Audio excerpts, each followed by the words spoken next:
Good morning, everyone. How are we all doing here on this Wednesday morning? This is Reganelite here. Hello, everyone. How you guys doing? Hope you're all doing well. Happy Wednesday. We are at the hump, as they say, the hump of the week. So a couple more days to the weekend. I hope you guys are doing well. Getting through this, getting through some of the weather that we'll be going at as well. Hope work is going well for you in all seriousness. And I hope things are good for you guys. I really sincerely mean that. Today we're going to look at today's daily quota. We're going to have a look at the weather as well, local weather. And then we're going to have a look at Hurricane Melissa and some of the reaction to that. We're going to look at some of the world news specifically today rather than UK news specifically. This is the so we'll be touching on stories that's happening in the Middle East, what's happening in the US and other parts. So we're going to be using websites such as Associated Press, Al Jazeera, Euronews, New York Times, CNN, Kiev Independent, Africa News, and maybe a couple of bit more. This live stream only goes for about an hour long, just for reference as well, and just for those people who decide to watch this show back. This is being recorded on Wednesday, the 29th of October, 2025, UK time at 11 a.m. UK time. I did say that, didn't I? I'm repeating myself here. But we are live on youtube.com/Reganelite and on twitch.tv/Reganelite1. So we are on 2 different platforms as well. Just want to say good morning to Matty Von Eric. Good morning, love and sausages. Love and sausages to you too, although I didn't have any sausages this morning, myself personally. Alston Keir, one of our moderators. Good to see you there, my friend. Hope you are doing well. Good morning, Maria. I hope you are doing well. I think I saw you over on the Dave McGuinness channel, as well as many people who are here as well. Stephen Banker, good to see you there. Hope you are doing well. And anybody else lurking? Scott Hayes, good morning to you. I'm just stirring up about get loaded with firewood. We'll have to catch up later. No worries, Scott. That's fine. No problem at all. Person, good morning to you. Hope you are doing as well. And Alison Keir has provided a link to help those in Jamaica. That's very. Thank you so much for sharing that, my friend. Let me put that. Thank you for sharing that link. I appreciate that. I'm going to put that link in the description as well, actually. Yeah, I'll put that link in the description as well. Thank you for sending that link there. Appreciate that, Alison. Yeah, we'll put that in the description as well in case people want to go there as well, if as an option as well. Weebud, good to see you there. Dodger's Neck as well. Good to see you all. Hope you guys are all doing well. Right, so let's get started. Today's daily quota, guys. Here is today's daily quota. I don't make these up. As you can see, here is today's one for October the 29th. Here it is. And by the way, if you would like one for your own, www.littlepennythoughts.com, just there at the bottom there. So if you want to get one for your own, for every day of the week. It's actually 366 days, not 365 days. There's one for February the 29th because there's always a possibility of February the 29th. So that's why there's 366 and not 365 days of quotas in this. This one is from Herman Melville here, and it goes like this. It is better to fail in originality than to succeed in imitation. It is better to fail in originality than to succeed in intimidation. It's a very odd one. I'm not quite sure if I get that one. Yesterday's one I got a lot more. That one I've struggled to get that one, but hey ho, that's an interest. It is a one you can take on indeed. Tomorrow's one is a very long one. It's a very long one tomorrow, but that is going to be for Thursday, guys, and we will see tomorrow's one tomorrow. Right, let's have a look at the weather here in the UK. We'll have a touch up on Europe first before we look at the UK specifically here as well. Actually, I'll scroll out. Shall we have a nose, guys? Let's have a nose over here. So this is right now. That's the bit. Is that the storm itself? The breakup of that storm, from the looks of it. That's broken up. Interesting. Just seen it from the BBC's perspective. BBC's perspective there, on the other side there. Got a big storm in the middle of the ocean there. Right, let's come back to us here before I get ourselves a bit confused here. Right, so let me add the wind there. I just wanted to have a look from the BBC's perspective there, just out of curiosity there. So we've got temperatures and winds here for most of Europe here. We can see that the Yep. Still not. If you're in Portugal, you're still getting nice warm weather. If you're in Spain, probably not as much there. So you can see here for today, later on today, these are the temperatures at the moment. Lisbon 19, Madrid 14, Rome 17, Nice 17, Budapest 11, Zagreb 14, Vienna 12, Prague 10, Bern 10, Berlin is 11, Warsaw 8, Kiev 8 there, Oslo 4 degrees, a chilly 4 there. Very lots of rain and obviously heavy snows up in the mountains there in Switzerland there as well as parts of France. Paris suffering a rainfall there at 12 degrees there. All the way nice and cold up in Reykjavik in Iceland, minus 5 degrees as you would expect there. Very, very chilly temperatures, of course, as you would expect. But here in the UK, the temperatures are reaching around 10 degrees. London, Cardiff 9, Manchester 9, Dublin 9, Belfast 8, Edinburgh 7 there. As I said, there would be scattered showers of rain around today, but nothing that really isn't expected. So we do expect this kind of scattered shower of rains over on the day, but as we head into the evenings, we can see the temperatures are really going to drop there. Edinburgh as cold as 5 degrees there. Moving it into the next day, guys, you can see overnight, as we talked about yesterday, and again, I just want to warn everybody, tonight it's going to be overnight. Tonight it's going to be much colder, much colder tonight. So please be aware of this. As we go into the Thursday here, you can see temperatures as cold, as chilly as 3 degrees up in Scotland there, maybe even lower in some parts probably as well. Belfast and Dublin overnight into Thursday morning, 4 and 5 degrees. London, Cardiff, Manchester, 7 degrees respectively there. But you can see on the left-hand side there, as we go into the next day, on Thursday, that there's a rainstorm coming in. We can see it's quite a ferocious one there. That's going to be hitting Ireland pretty much during the day. And in the afternoon into the evening there, Scotland is going to be hit by this. Parts of England are also going to get hit by it as well. But mainly Scotland looks like it's going to experience those showers there. So pretty much Thursday afternoon to Friday, Thursday evening, sorry, please be aware you're going to get high winds and a lot of rain. So please be aware if you're planning anything on those days. Do have to stress that just on that there. And as you go up into the evenings and overnight there, you can see overnight there, like literally in midnight there, the rain is also going to hit will come into England and Wales there. As we can see, it's going to come in. And temperatures, as you can see here on Thursday night, in comparison to the night before, much higher. You can see here, look, temperatures are much higher. London overnight from Thursday night into it, so it's much warmer. 12 degrees, 13 degrees, 10 Edinburgh 10, so a little bit warmer. Not as bad there. Going into Friday, temperatures looking pretty good. London is 15 degrees. 15 degrees. 15 degrees. Insane there. But you can see this big boulder shower there. Again, you're still going to get some showers in some parts of the UK there going into Friday. Friday lunchtime, looks like it's going to be some showers. Big showers around where I live. Parts of Wales and parts of Scotland are also going to experience those showers there as well. You can see some strong winds in parts there as well. Moving in to have a quick look into Saturday here. Let's just have a look at Saturday and we'll leave it there.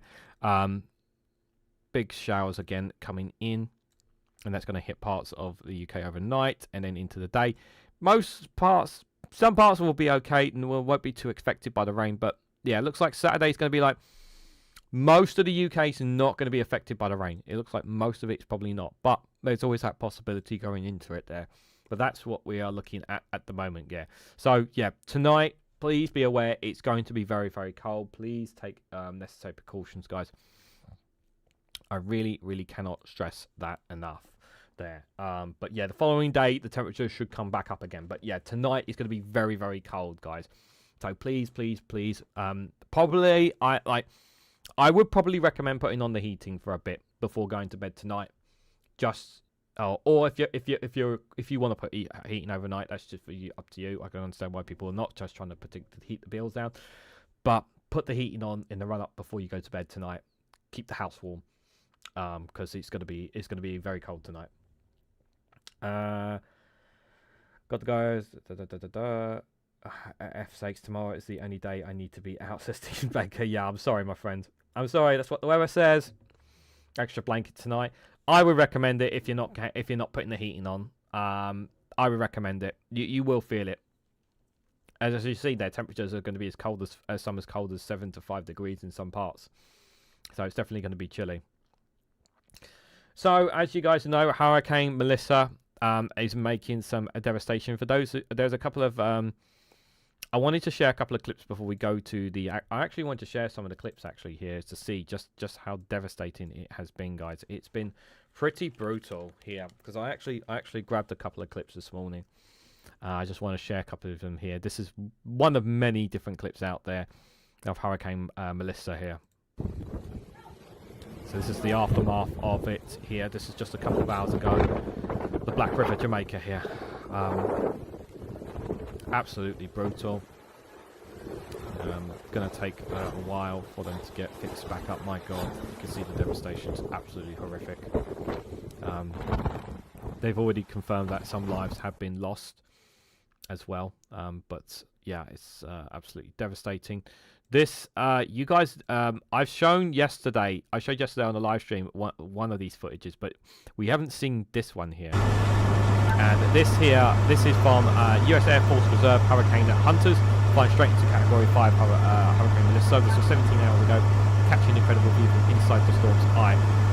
If you haven't seen this shot before, but you can see there the eye of the storm there and the surrounding of it. It is an extraordinary thing to see. I'm just going to speed up a little bit because it does go quite fast.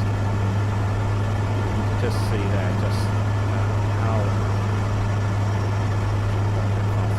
how devastating. This is one of the biggest ever. A reminder for people who don't know, this is one of the biggest ever hurricanes ever recorded in history. Supposedly one of the biggest, guys. An extraordinary thing to see. But I wanted to share this with you guys, those who didn't see some of the footage I shared last night as well. It was 5 miles wide, the island when this was taken. Yeah, it was. Absolutely extraordinary. Absolutely extraordinary, yeah. Noise making stuff. Yeah, I'm sorry, that's the plane. That is the plane. I suppose you don't need the plane noise, to be fair there. But yeah, pretty incredible, guys. Nature is beautiful, but it is also incredibly deadly as well. But quite a feat to see from above the skies, that is for sure there. You don't need sound to see devastation again. This is again Black River, Jamaica on the aftermath of Hurricane Melissa 9 hours ago. That's just been shared there. Again, it's going to take a while to build things up. This, I cannot believe this. This is it. I don't know how serious. I don't know if this is Jamaica or not. I'm just going to say take it with a pinch of salt. I just, I don't know if this is, but it just sounds crazy to me. Like, just how close these people are.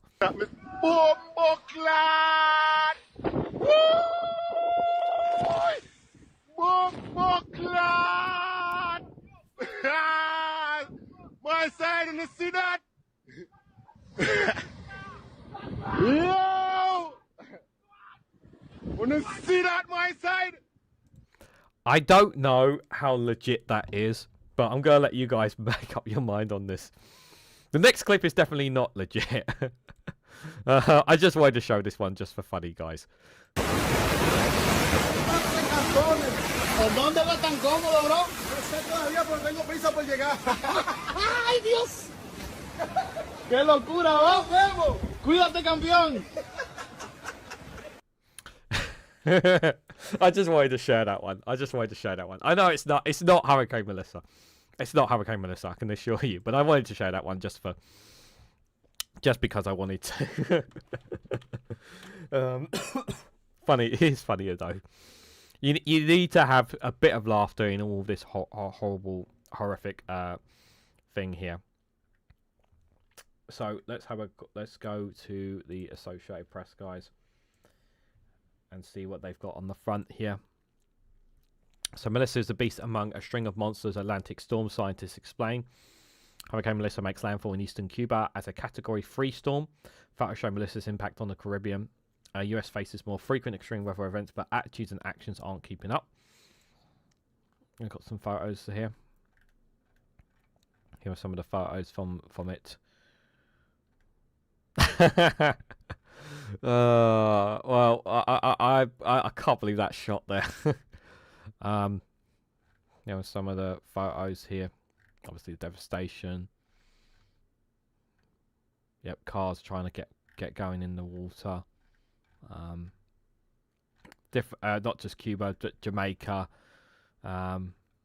Jamaica here. Clouds over Kingston. Yes, that was on Sunday. This is in the Dominion Republic here. This shot here of the water devastation there. Just really, really extraordinary stuff. Some of you may have seen this photo. It's quite familiar there as well. Someone trying to fix up the homes there as well. People trying to find out what's going on as well. Some fascinating photos there. Appreciate Associated Press sharing that there. Let's have a quick look at this story before we look at others, guys. So the US is facing more frequent extreme weather events, but attitudes and actions aren't keeping up. After deadly flooding in central Texas in 1987, some thought they proved they could handle Mother Nature's best punch. Then came this month's horrific flash floods, an unfathomable amount of rain that fell only hours, and more than 100 people died. Before 2021, the typically temperature Pacific Northwest and Western Canada seemed highly unlikely to get a killer heatwave.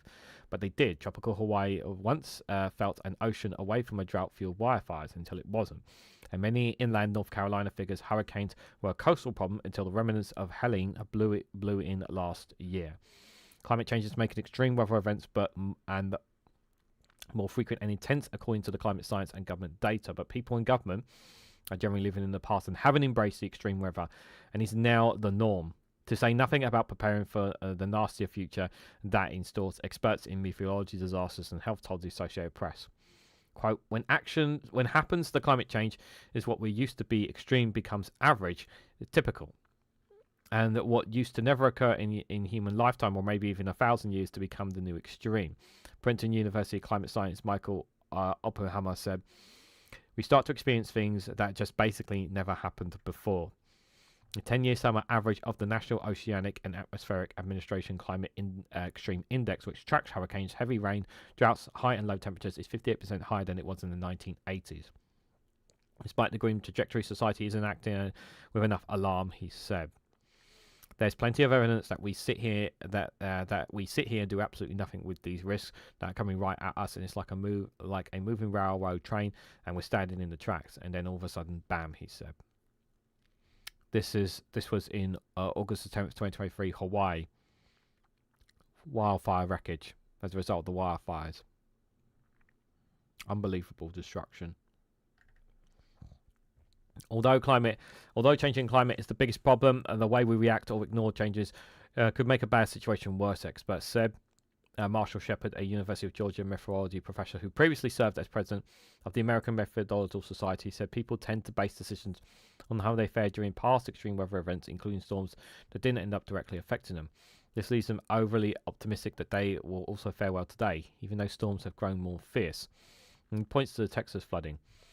That is flash flood alley. We know that floods happen in that region all the time. I've already seen enormously biased statements by people in the region saying, we get flooding all the time, Shepard said, pointing out that the amount of rain that fell in only a few hours last week was anything but normal. People need to shift how they think about disasters, even if they don't live in the most disaster-prone locations. Said Kim McClan, a extreme weather social scientist at University Corporation for Atmospheric Research who studies community disaster warnings and risks. The message needs to be, if you're used to some degree of nuisance flooding every so often, look at what happened in Texas and realize that this is a shifting baseline, she said. Time and again, after catastrophic storms and wildfires, people whose lives were upended said they didn't think anything could happen to them. That mindset helps people cope, but with extreme weather happening more frequently and in more places, it can prevent them from adequately preparing. This sort of psychological mechanism to protect us that it can't happen to me, said Susan Cutter. Yeah, this is the thing. When people haven't experienced it themselves, they think, oh, because it's not me, it's not going to affect me, guys. I'm fine. You know, And that's a terrible mindset. But the thing is like, even though, like, where I'm personally at, I'm not directed by any extreme weathers. Where I'm personally at, and maybe some of you aren't in where you are specifically, but just because there's not extreme weather where we are doesn't mean to say that it can't happen in the future, because it can happen in the future, and we should be prepared, and we should be taking all necessary precautions in doing so. I think it's and the problem is that there's too many wealthy people out there who are trying to play down the problems of it. And we're seeing countries and we're seeing lives are lost all the time, and it's even much more than ever before. We need to be taking necessary action. I do appreciate that the Trump administration did say that they were ready to stand and help Jamaica as soon as everything over. Donald Trump did state that, which is good. Although it'd be nice if he did more for American people, if I'm honest as well, just out of curiosity. So let's see what other stories they've got here. Israeli military ceasefire is back on as a death toll from overnight strikes in Gaza reaches 104. I did say the last time the death toll was, I think it was 97 since the ceasefire began. The ceasefire's not back on. It's just, they're just basically they're just pretending to say, look, we stopped bombing now. It's okay. We're just going to turn on the we're going to stop bombing now. For now. UN Human Rights Investigators delivers Gaza report from South Africa because of US sanctions. US strikes on Yemen prison that kills dozens of African migrants may be a war crime, Amnesty says. Donald Jr. mocks the No Kings protests and praises father approach to Mideast at Saudi summit. US strikes on Yemen prison that killed dozens of African migrants may be a war crime. Why'd they target a prison? An American strike in April on a prison run by Yemeni Houthi rebels that killed over 60 detained Africans should be investigated as a possible war crime. The call by Amnesty International renewed scrutiny on the 28th of April strikes in Yemen's Sana'a province. The attack came as part of an intense campaign of airstrikes waged under US President Donald Trump, targeting rebels for disrupting shipping through the Red Sea corridor and in the Israel-Hamas war. But why did they target the prison? What was the point of it? US military central command has yet to offer any explanation for the strike on the prison, which had previously been hit by a Saudi-led coalition, also fighting against the Houthis, and had been known to hold detained Afghan migrants trying to reach Saudi Arabia through the war zone. We take all reports of civilian harm seriously and working to release the assessment result of the Operation Rough Rider soon, said US Navy Captain Tim Hawkins, a spokesperson for Central Command. After the strike, the Houthis displayed debris likely from 250-pound precision-guided GUB-39 Dynamite bombs used by US military, Amnesty said. Survivors interviewed by Amnesty, all Ethiopian migrants detained while trying to reach Saudi Arabia, told the rights groups that they saw no Houthi fighters posted inside the building. Amnesty said the strike appeared to be an indiscriminate attack, as it assessed there was no clear military objective. International law prohibits striking sites like hospitals and prisons unless structures are being used to plan attacks or stockpile weapons. Even then, every precaution should be made to avoid hurting civilians. Amnesty said the Houthis recently put the death toll in the strike at 61, lower than the 68 initially reported. Gunfire could be heard in footage filmed after the airstrikes, with the Houthis saying their guards fired warning shots around the time of the strikes. The April strikes recalled a similar strike by the Saudi-led coalition battling the Houthis in 2022 on the same compound, which caused a collapse, killing 66 detainees and wounding 113 others. A United Nations report later said the Houthis shot dead 16 detainees who fled after the strike and wounded another 50, the UN has said. Again, like, the question is, why did they target a prison? I mean, if they come out and said they hit the wrong target, maybe that would have. If they actually said, okay, we missed our target and we hit a prison and we apologize for that, like, if that would have sounded more inhumane there to me. But yeah, they haven't said that. It's similar to the story, like we talked yesterday as well, yesterday evening, about the Caribbean boats in the Caribbean being targeted. And I said that if you're a fisherman who fishes in the Caribbean, like, I would not want to take a boat out anywhere around while there's a US fleet out there, because they can just shoot you and blow you up and just claim, oh look, it was another drug cartel heading to the US when it was not. Like, I'd be terrified I'm very concerned about the well-being of fishermen out in the Caribbean right now because of the US fleet. Dutch vote in a knife-edge election focusing on housing and why does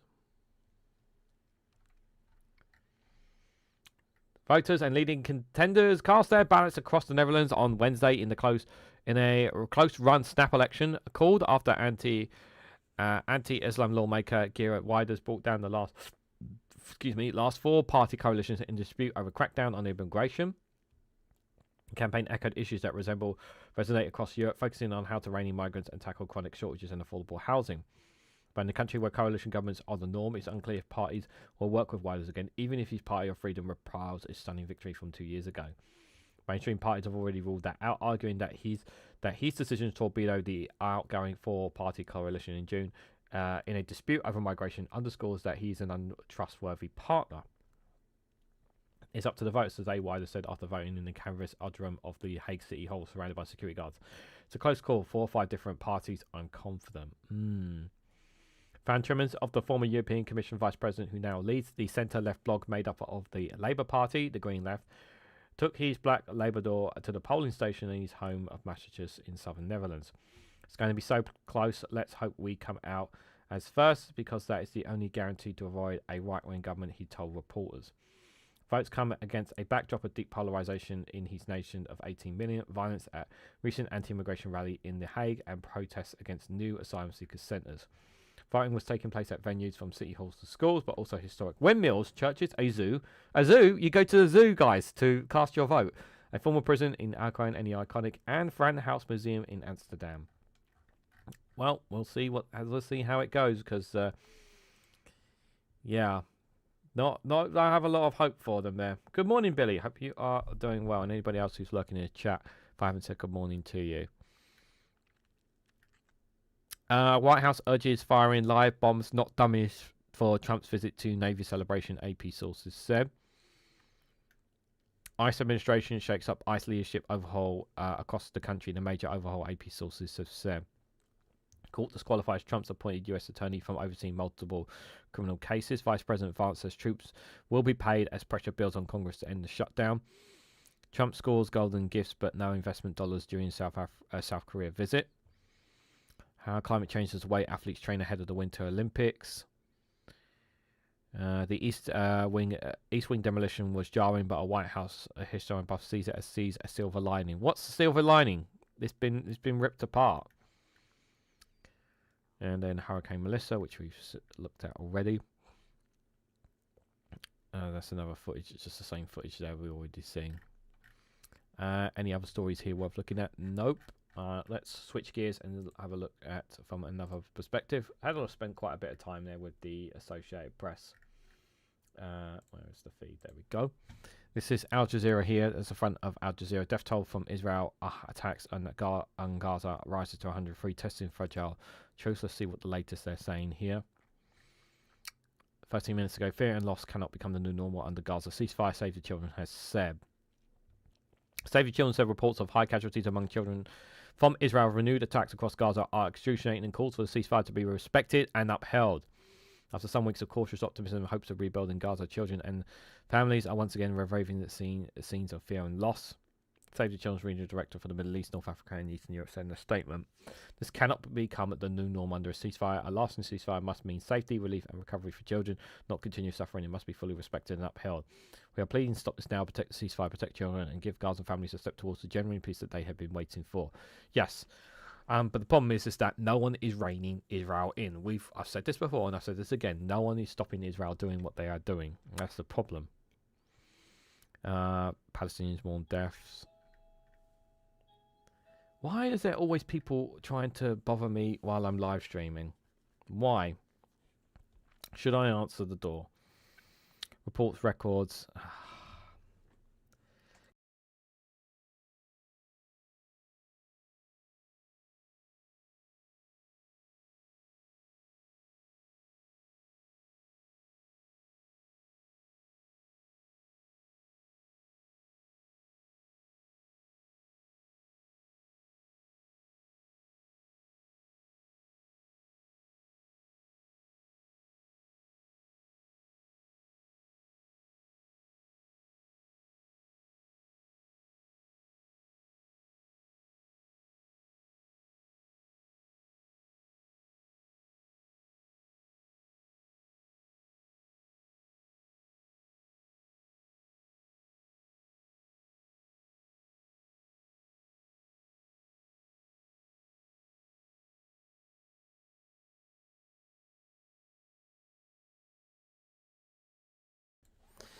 Jehovah Witnesses. Wasn't a parcel. Apologies, guys. What is this? This is the second time my live stream has been disrupted, guys. Might be free pizza. It was not free pizza. It was not free pizza, Matty. I'm sorry.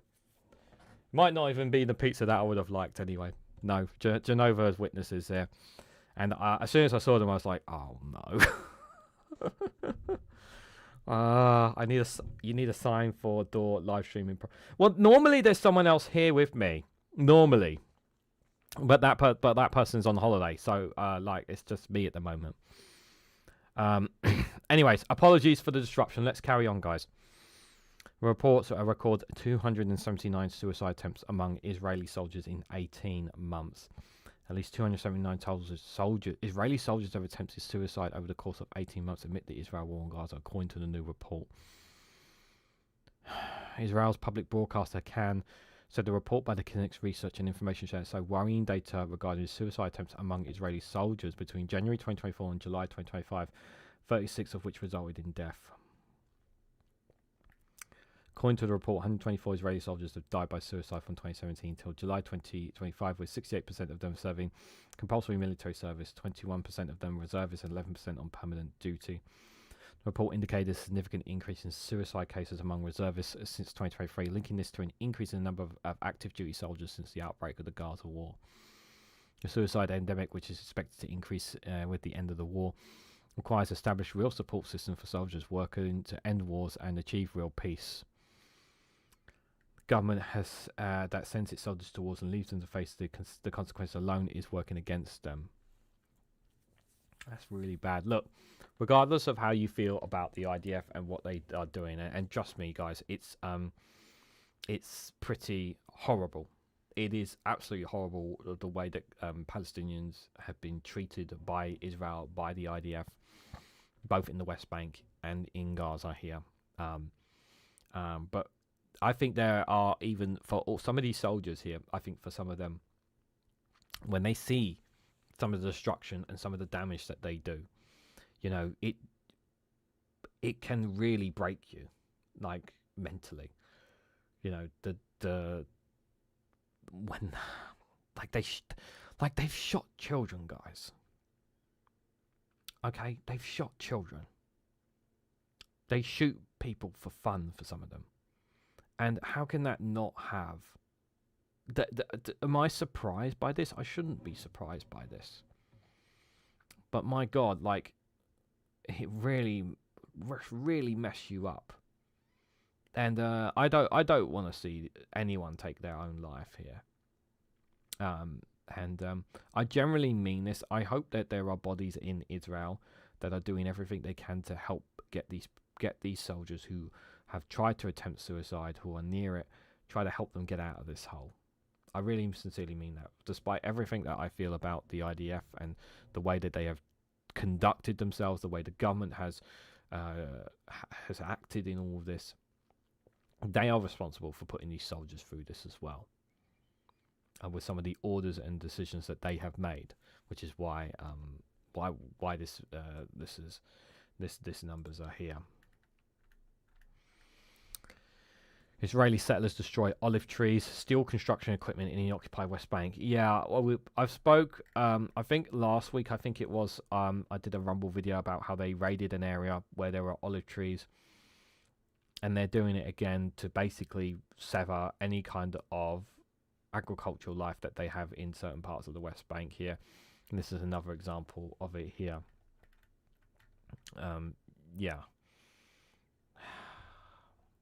Yeah, they're gonna go after them. Death toll likely to increase by the hour as the wounded die amid a lack of medical supplies as well. Thank you for the £2 super chats, Stephen Banker. Much appreciated. 4 more super chats to go to reach today's goal. Thank you. Thank you for that.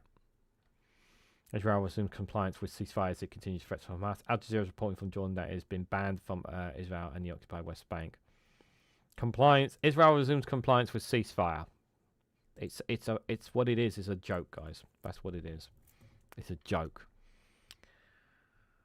Let's see what else is happening. horrific violations. We're going to talk about Sudan tomorrow, guys. I don't want to touch on Sudan right now. We're going to talk more about it tomorrow. I've touched on it yesterday, and I'm going to touch more on it tomorrow. Trump said he expects great deal with China at summit with Xi. US and Chinese leaders are expected to sign a trade deal in their first meeting since 2019. US President said he expects to sign a great deal with China at high-stakes meeting with President Xi Jinping. While he expected rambling speech on the sidelines on Wednesday, Trump said he expects the trade deal will be good for both countries, so both are excited for everyone. That's really a great result. It's better than fighting, going through all sorts of problems. Trump said in an address to business lunch runs on the sidelines of the APEC gathering in Jordan. No reason for it. He's scheduled to meet Xi on Thursday on the coastal city of Buscan, about 85 kilometers south of China. Their first face-to-face encounter since the US president launched his second trade war with China. Trump is on the final leg of a 6-day visit to Asia. Last met Xi in 2019 on the sidelines of the Group of 20 summit in Osaka, Japan. Trump arrived in South Korea after stops in Japan and Malaysia did not provide details of the anticipated agreement. Trump has opposed 20% tariff on Chinese goods after he claims that Beijing's failure to crack down on the flow of chemicals used in making deadly opioid. Can be interesting. Like, I wonder if China are going to pull out of it. Don't think they will, but it would be interesting if they did. What else is there? Tanzania's digital battlefield heats up ahead of election. Does Mandami mean business? New York small business wanderer. Man, if Zoran Mandami wins that New York mayoral race, guys, it will be game-changing for the left. Worldwide, not just America, the world. Dutch vote, we talked about already. Also, anything else they got here? Horrific violations. Why is New Delhi making it rain artificially? Interesting story. 9 people as record rain and flash floods lash Vietnam. More rain predicted after the flooding of more than 100,000 houses, mostly in tourist areas. 100,000 houses. Torrential rain triggers severe flooding in central Vietnam, killing at least 9 people, leaving 5 missing, according to authorities. The government said in a statement on Wednesday that 6 of the facilities were in the coastal city of Da Nang in the ancient city of Hong An.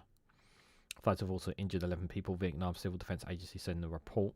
The Ministry of National Resources and Environment said the rain had caused more than 150 landslides in documented 2,200 acres of crops and flooded 103,000 houses. In a separate report, the government has asked the agency that most of the Indonesian houses were the tourist site of in Hong Yang, which was still being lashed with rain today.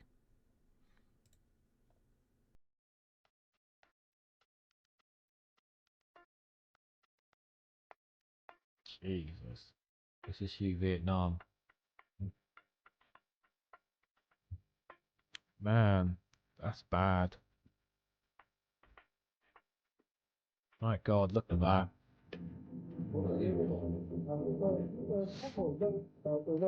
It's easy for people to say that, oh, they're used to it. It's easy for people to say that. And these events are getting worse. Getting worse. What are we doing? What are we doing as a student to help another nation in this situation? It's a question we should be asking ourselves. Absolutely devastating for them. Thoughts and prayers with them as well. You know, we talked about Melissa recently. Really, Melissa, but our thoughts and prayers with them as well. 9 people have lost their lives. Did not need to die.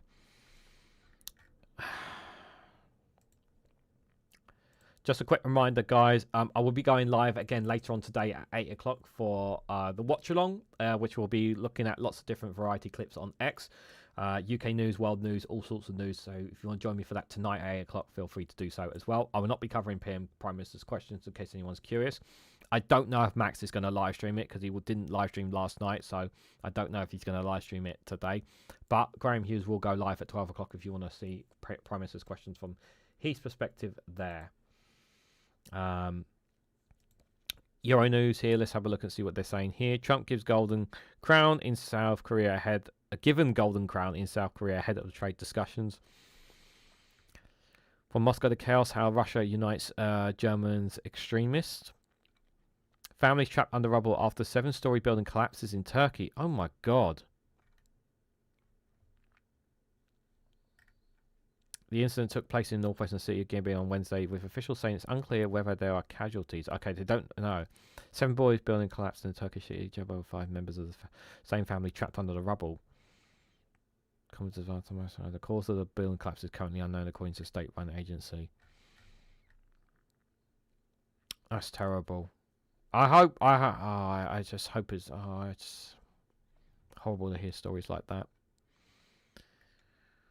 What other European stories have they got here? Nordic leaders rule out debt, insist on Russian assets to aid Ukraine. How old is this story, just out of curiosity? Yesterday. Prospects of issuing a new joint deal debt at the European level to support Ukraine leaves Nordic leaders cold. They insist financing should come from Russian assets as the Commission looks for options to break the deadlock. I think, to be honest, the only way forward, I really like the idea of Russia pays for the damages they have done and commit to Ukraine. Danish Prime Minister Frederik Merz said on Tuesday, yeah, they should. The project known as Receptory Loans was blocked last week by Belgium, which holds the bulk of Russian assets from the Russian Central Bank. The country raised multiple concerns related to the legal basis. Yes, this is something, the risk of arbitration and confiscation, the need to ensure the participation of other G7 allies. Yeah, the reason why the position from Belgium's perspective is they do not want to face any legal challenges for releasing it.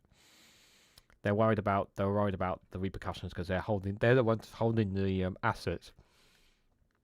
Other European nations not holding as much. Deadlock considerably waters down the length, of the summit's conclusions, which contained an instruction from the European Commission to explore as soon as possible options, to finance Ukraine's military and financial needs for 2026 and 2027. A potential option is issue of a joint debt for the EU to establish a program of the micro financial assistance, something that the blog has already done in the past, a bit on a smaller scale to support Kiev. Well, they got to sort something out. Lithuanian FM to EU, sanction Belarus to avoid spiral of escalation. Yeah, Belarus should be sanctioned because they are helping Ukraine. They are helping Russia. Viktor Orban in a push to reserve Trump's sanctions on Russian oil. Rule of law declined over 2/3 of EU countries in 2025. And that seems to be all the stories they've got there for Euronews at the moment. We're going to have a look at the New York Times next, guys. I won't be able to open any articles from them, but we can have a look nonetheless there. What we got here? They got their own footage there. Hurricane Melissa making landfall in Cuba early on Wednesday. Yeah, you can see the winds there. Quite ferocious. Very ferocious. 120 miles per hour. More than 735 people have been evacuated, Cuban officials have said. Melissa left a trail of destruction in Jamaica, which we've seen some footage already. Ferocious winds toppled trees and down the power lines, leaving many without electricity. Well, that was to be expected, unfortunately. This is St. Elizabeth. This is Jamaica. Some roads were washed away and other streets were flooded. Yep. That's, again, it was to be expected. Unbelievable. Scenes from the Caribbean, most likely path and arrival times from Melissa. 6 new hotels put to Umbria on the map. The Italian region that has lacked hotels worthy of many charms, but a new crop of boutique lodgings and conveyance estates are here. Oh, that's an interesting building. God, that view up there must be extraordinary. Can't be cheap, though. Can't be cheap. Use of tear gas in Chicago. Oh, that's a headline. Guided girls, but no trade deal in South Korea. South Korea is trying to finalize a trade deal with the US, but gifts and flattery for President Trump did not lead to any major breakthrough. How the 19th century Ottoman War shaped Xi's president trade clash with Trump. Mondavi, Cuomo, or Sylvia. Yeah, it's Mondavi at the moment, but don't take it for granted. Just before Trump's visit to South Korea, North Korea test fire missiles, apparently. Ahead of Trump's Xi visit, China doubles down on tech ambitions. A Nazi tattoo exposes Democrats' greatest weakness, apparently. Netanyahu will strike on Gaza, saying Hamas violated the ceasefire. We don't know that. Canadians are right about Reagan and free trade. Yeah, that's to do with the advert that they put out that upset poor Donnie Trump. Well, not Canada, the government itself, but one governor in particular did it. In Utah, Trump's vision for homelessness begins to take shape. State officials promise large-scale involuntary addition and mental health treatment at Salt Lake City's edge. Critics see a prison or a warehouse. Trump suggests he knows he can't run again. It's too bad. Trump, at least for now, ruled out running for a third term, which is barred by the Constitution. He has moves for months about the idea. He's going to try. He's going to find a way. He's going to find his way around it, guys. And guys, if you want to help support the work I do here on this channel, you can leave super chats or gift memberships down below as well. Like to reach today's super chat goal if we can, possibly as well. Be greatly appreciated if you can. Person says, I like Mandami. He comes across very well and seems related to people. Yeah, he speaks. He speaks. He has the experience. He understands people's needs. He listens to them. He responds accordingly. He listens to people's concerns, but he also is willing to engage with people on the other side. No way, Stephen Banker. Thanks for popping in and thanks for the £2 super chat earlier. Appreciate it. US military kills 14 more people accused of smuggling drugs on boats. Is that a separate one or a new one? Because we covered a bit of it yesterday. Senate votes to end Trump's Brazil tariffs with some Republicans backing. So they're ending Trump's. So the tariffs they threatened on Brazil, they've rolled back on now, even though that they've still punished Botswana. Okay. Any other interesting stories here? Dutch elections, touched on that already. Whole Foods, US manufacturing mixed picture in 4 charts. President Trump vowed to bring manufacturing back. Is he succeeding? It's too early to say. And it looks like spending on factory construction. Well, it looks like it increased under Biden. Rather than Trump, if I'm looking at that graph correctly. All year been reporting on wildfire fires in the United States who are getting sick and dying at young age. Firefighters dying at young age. River restoration in Oregon getting faster results. Some swarms, right? And that's all I can see from the New York Times there. Let's have a look and see at the front of. Let me just have to switch to this one. Yeah, I'll have to switch to this one. I'll just get rid of that blob. Live update. South Korea reaches agreement. Oh, South Korea reaches agreement with US on trade deal details. So it looks like there has been a trade deal reached. This will bring severe flooding to Cuba after devastating Jamaica. So David Attenborough backs plans to buy $14 million estate from the son of a British Duke, apparently. Stormish lashing. Yep. The US is flexing its military might towards Venezuela. Yep, they are. But whether they will go to war, I don't know. Man who held US journalist captive tells CNN Austin is dead. Chasing a ghost. Okay.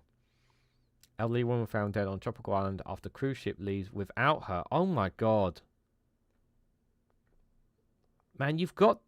that's one of the things I really hate there is when people...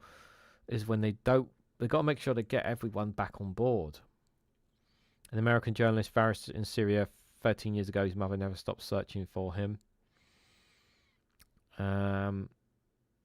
Helicopter crashes during rescue amid heavy snowfall in Nepal and Tibet.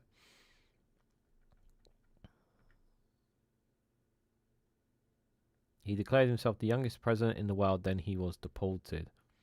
I thought, what is that story about?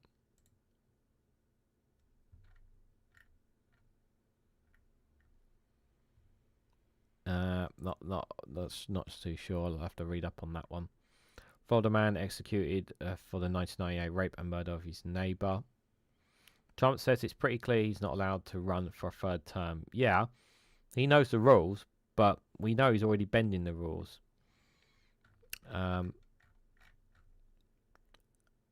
Let's just have a quick look at the world news on their feed. Why has ICE detained British commentator? Yeah, covered that story on Monday.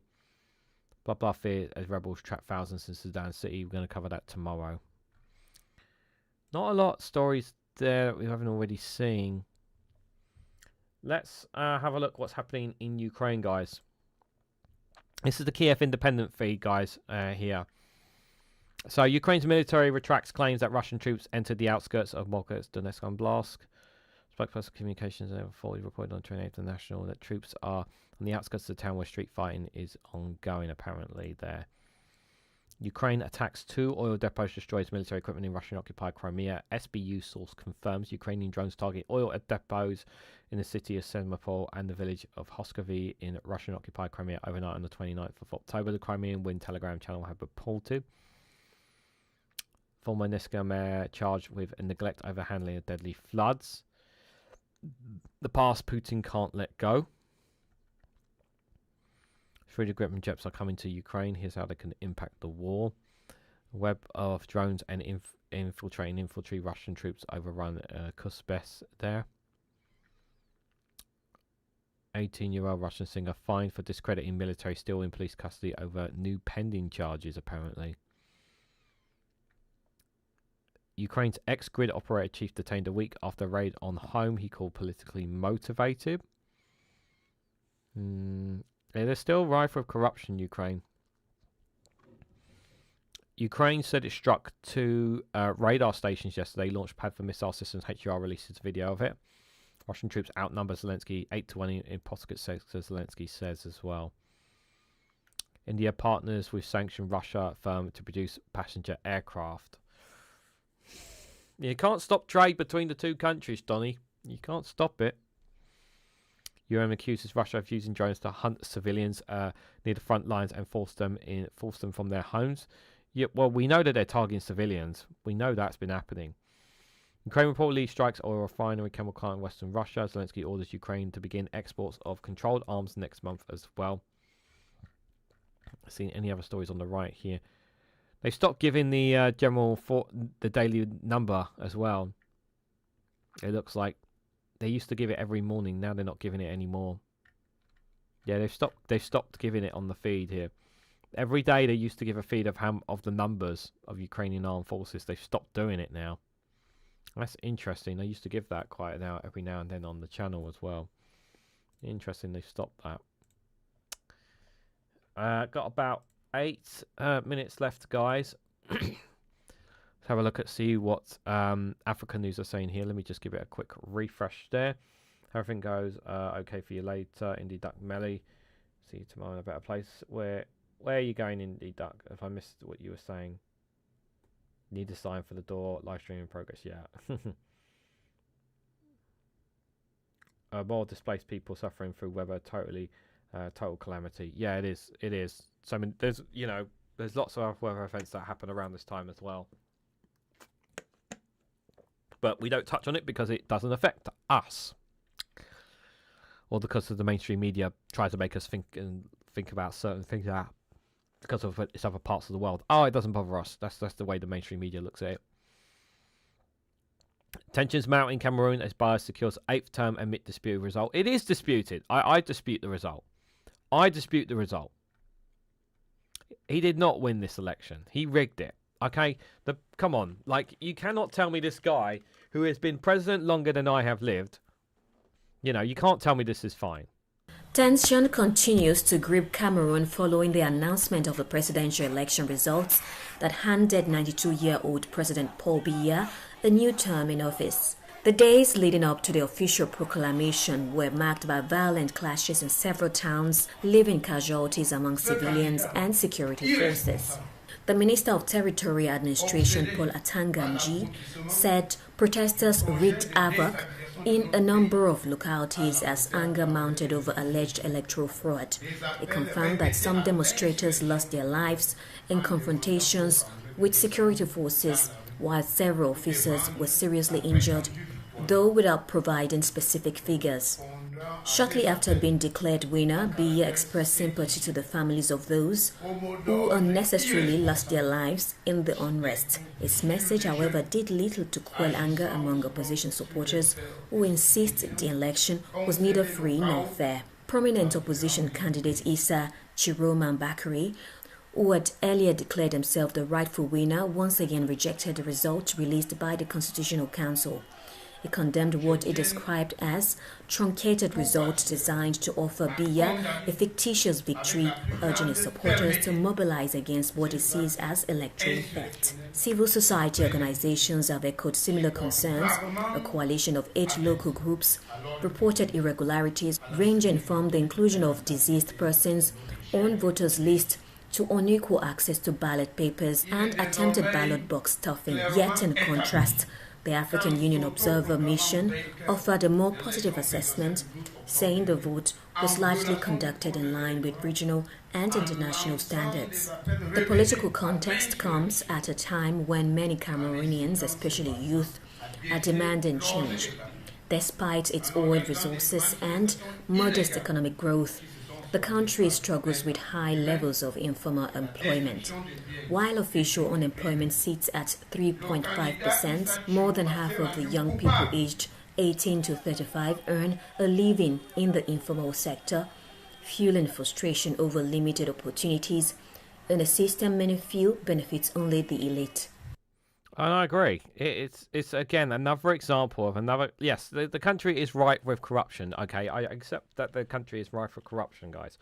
Yeah, but this is another example of someone clinging on to power, not wanting change, and you have once again another country where the youngsters, the next generation of children, the next future.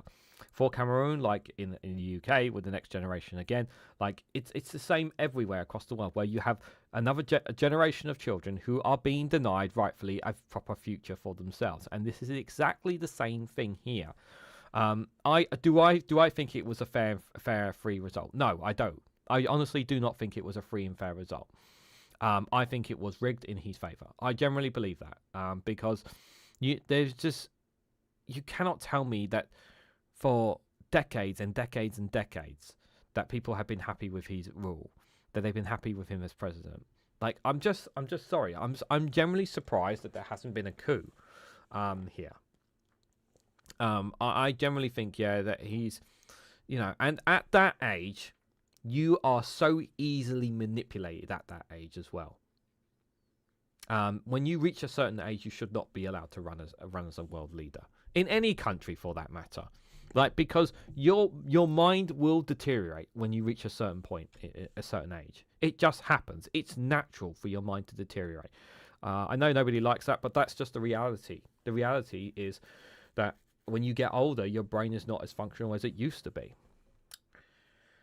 We should block leadership over 80 or those who serve multiple terms. It's very rare to get a good long-term leader. Again, like I said, this guy's been leader as long as I've lived, and I'm 36, 37 bloody years old. I mean, it's ridiculous. It's absolutely insane. He should not be a leader anymore, guys. He should have stepped down ages ago. Mayor Rio police raid leaves 60 suspects dead. There as well. U.S. Embassy urges Americans to leave Mali immediately amid jihadi fuel blockage. Tanzania voters votes amid crackdown and opposition arrest. Polling stations across Tanzania on Wednesday for a national election overshadowed by concerns from human rights groups and detention from opposition figures. The president, Hassan, is seeking a second term under the ruling party, which has governed since independence has governed since independence in 1961. Observers say the vote will test Tanzania's commitment of democracy to political freedoms. This is, I'm sorry, I don't know anything about Tanzanian politics, but look, you have the same ruling party that has been in power since their independence in 1961. Again, older than I am, and you're going to tell me that that's democratic? No. And look, detention of opposition figures. This is again like the younger generation again being denied the right for something change here. Again, Amnesty International reports a climate of fear, citing verified cases of enforced disappearance, arbitrary arrests, and extrajudicial killings that said undermine the credibility of the polls. Yeah. Time completed his term, late president now seeks full mandate. 16 small candidates are also considering. Tanzania counts over 37 million registered voters, a 26% rise since 2020. Without analysis, warns turnout will remain low amid widespread expectations of a Hassan victory. Yeah, it's going to be rigged in his favour. So again, another country that is denying its youngsters, its next generation of people having a say in the future of the country. Amazon to lay off some 30,000 corporate employees. We saw that yesterday, I think we did.